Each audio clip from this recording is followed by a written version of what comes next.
ગુજરાતની વિધાનસભા એ ગુજરાતની 7 કરોડ કરતા પણ વધુ જનતાના પ્રશ્નો ઉપર ચર્ચા કરવા અને પ્રશ્નોનું નિરાકરણ લાવવા માટે બનેલી છે. પણ આ વિધાનસભાની અંદર શું શું ચાલે છે એ ગુજરાતની જનતા જાણી ન શકે એટલે ભાજપની સરકારે વિધાનસભાનું લાઈવ ટેલિકાસ્ટ બંધ રાખ્યું છે. હવે આ લાઈવ બંધ રાખીને પછી અંદર બેસીને મોટી મોટી ફાગા ફોજદારી ભાજપના નેતાઓ કરી રહ્યા છે. આજે ગુજરાતના લોક લાડીલા 8 પાસ મંત્રી એમણે એવું નિવેદન કર્યું ગૃહની અંદર, વિધાનસભાની અંદર, કે અમે ટીવી જોતા હતા ત્યારે અરવિંદ કેજરીવાલે એવું કીધું કે કોહલી છે એ કોહલી સમાજના બેટ્સમેન છે, આ જોઈને અમને હસી હસીને પેટમાં દુખવા આવ્યું. આવી વાત ગુજરાતના ઉપમુખ્યમંત્રીએ કરી.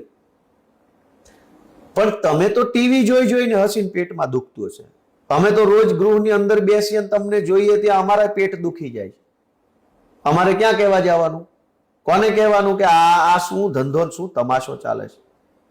એક વખત જો ગુજરાતની વિધાનસભા લાઈવ કરી દેવામાં આવે ને તો આખા ગુજરાત હસી હસીને પેટમાં દુખી જાય ને એ લેવલનો તમાશો તમારા બધા ભાજપ વાળા રોજ સવારમાં કરે છે વિધાનસભામાં. તો ગુજરાતની વિધાનસભામાં ચર્ચા કે ચિંતા કેજરીવાલની નહીં, 7.5 કરોડ કરતા વધુ લોકોની તમારે કરવી જોઈએ. પણ ખબર છે કે અહીંયા એકથી એક ચડિયાતા કમાભાઈ બેઠા છે વિધાનસભા, એકથી એક મોટો કમો. એટલે જો ગુજરાતની જનતા જાણી ન જાય કે ગુજરાતની વિધાનસભાની અંદર લોકોની ચર્ચા નથી થતી, પણ વાહિયાત વિષયો ઉપર, બિનજરૂરી બાબતો ઉપર, બીજા રાજ્યમાં બીજી પાર્ટીની બીજી સરકારો શું કરે છે એની ઉપર ચર્ચા થાય છે. હવે આ કોહલી સરનેમ જે છે, અટક, એ તો ઉત્તર ગુજરાતની, ખાસ કરીને પંજાબ અને હરિયાણાની અટક છે. આપણા ગુજરાતના રાજ્યપાલ મહોદય હતા ઓપી કોહલી સાહેબ. કેજરીવાલજી પોતે હરિયાણામાં જન્મેલા છે. હરિયાણા અને પંજાબમાં જ આ સરનેમ છે કોહલી. એને પોતાને નહીં ખબર હોય કે કોહલી પંજાબી ખત્રી સરનેમ છે? એને ખબર જ છે. ગુજરાતમાં ઇટાલિયા, મકવાણા, ત્રિવેદી, ચાવડા, પટેલ આ અટકો ગુજરાતની છે. તો કોઈ પણ ગુજરાતી માણસને ખબર પડી જાય કે આ ગુજરાતની અટક છે. કેજરીવાલને ખબર છે કે કોહલી અટક છે એ પંજાબ અને હરિયાણા સાઈડની અટક છે. કોહલી અટક વાળા છે એક પંજાબી ખત્રી હોય છે, એ કોળી નથી. કેજરીવાલ સાહેબ એમ કીધું કે કોળી સમાજની અંદર ખૂબ મોટી શક્તિ પડેલી છે, યુવાનો ખૂબ મહેનતુ છે, પણ એમને જો હજુ વધુ સારું શિક્ષણ મળે, વધુ સારી વ્યવસ્થા મળે તો કોળી સમાજ પણ ગુજરાતની પ્રગતિમાં અત્યારે જે યોગદાન આપે છે એના કરતા 1000 ગણું વધુ યોગદાન આપી શકે એવો તાકાતવાળો સમાજ છે. હવે આ વાતનું વતેસર કરી ગુજરાતની વિધાનસભાની અડધી કલાક બગાડવા માટે થઈ અને હર્ષ સંઘવીએ અંદર ભાષણ કર્યું. ગુજરાતની વિધાનસભામાં આવા જોક્સ કહેવાના છે? આ હાટું થઈને વિધાનસભાનું સત્ર ચાલુ કર્યું છે. તમારે કોળી સમાજના પ્રશ્નો ઉપર તો જવાબ આપો નહીં. આ હર્ષ સંઘવી ગુજરાતના ગૃહમંત્રી છે. ગુજરાતના 128 માછીમાર ભાઈઓ પાકિસ્તાનની જેલમાં છે. અનેક માછીમાર ભાઈઓનું પાકિસ્તાનની જેલમાં મૃત્યુ થઈ ચૂક્યું છે. એમનો પરિવાર અત્યારે અહીંયા નોંધારો છે. ગુજરાતના ગૃહમંત્રી તરીકે ગુજરાતના માછીમાર ભાઈઓ વિશે જો 2 શબ્દો કીધા હોત, કેમ કે કોળી સમાજ પૈકીનો જ એક વર્ગ છે એ માછીમાર પ્રવૃત્તિ સાથે સંકળાયેલ છે. જાફરાબાદ અને જે ત્યાં ગીર સોમનાથના બધા દરિયાકાંઠો છે ત્યાં. તો હર્ષ સંઘવીએ કોળી સમાજ વિશે જ બોલવું હતું તો સૌથી પહેલા માછીમાર ભાઈઓ પાકિસ્તાનની જેલમાં છે. ડબલ એન્જિનની સરકાર છે, ડબલ નહીં 2.5 એન્જિન.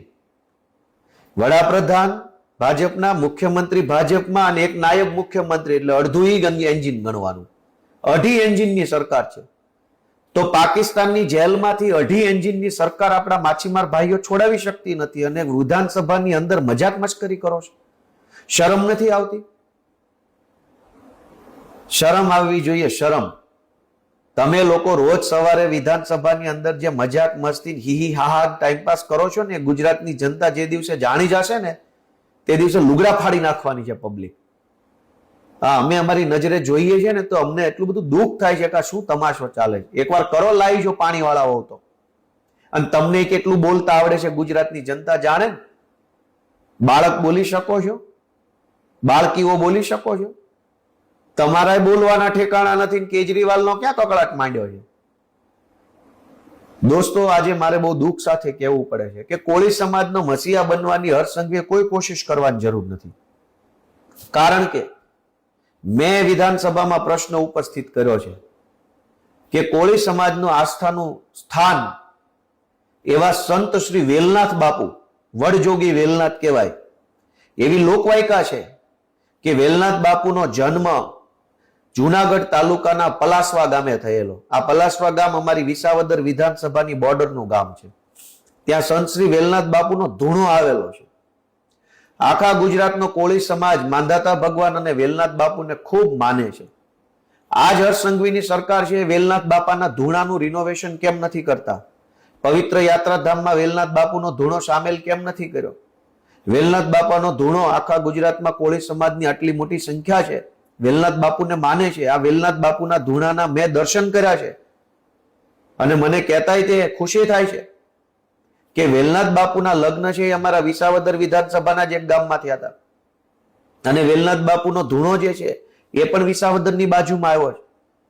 કોળી સમાજના આસ્થાનું કેન્દ્ર તમારે ડેવલપ કરવું નથી, એમાં ગ્રાન્ટ આપવી નથી, પવિત્ર યાત્રાધામમાં સામેલ કરવો નથી અને પર્યટન સ્થળની અંદર પવિત્ર પર્યટન સ્થળમાં એનો વિકાસ કરવો નથી અને વિધાનસભાની અંદર બોલ બચ્ચન કરવું છે. હું આજે ખુશી અને વટ સાથે કહી શકું છું કે મેં વિધાનસભાની અંદર વેલનાથ બાપુના ધૂણો, એમનું જન્મસ્થાન જે છે એને ડેવલપ કરવા માટેની માંગણી રજૂ કરી છે. અને અમારા નેતા અરવિંદ કેજરીવાલજીએ વીર માનધાતા સંગઠન દ્વારા આયોજિત રાજુભાઈ સોલંકીના નેતૃત્વમાં જે સમૂહ લગ્ન થયા, સર્વજ્ઞાતિ સમૂહ લગ્ન, એમાં હાજરી આપી અને પ્રસંગને ઉજળો બનાવ્યો છે. અને હવે કોળી સમાજના કાર્યક્રમમાં અરવિંદ કેજરીવાલ આવ્યા એ વાતથી હર્ષ સંઘવીને કા પેટમાં બળે છે? એટલે તમને પેટમાં દુખે છે બીજી વાતનું, પણ બોલો છો બીજી વાતે પકડાઈ ચૂક્યું છે. મહેરબાની કરી ગુજરાતની વિધાનસભાનો કિંમતી સમય આવી ઠઠ્ઠા મશ્કરી કરવામાં બગાડવાના બદલે ગુજરાતની વિધાનસભા લાઈવ કરો અને જનતાને બતાવો કે તમે લોકો અંદર શું ધંધાઓ કરો છો. નમસ્તે કમલેશભાઈ.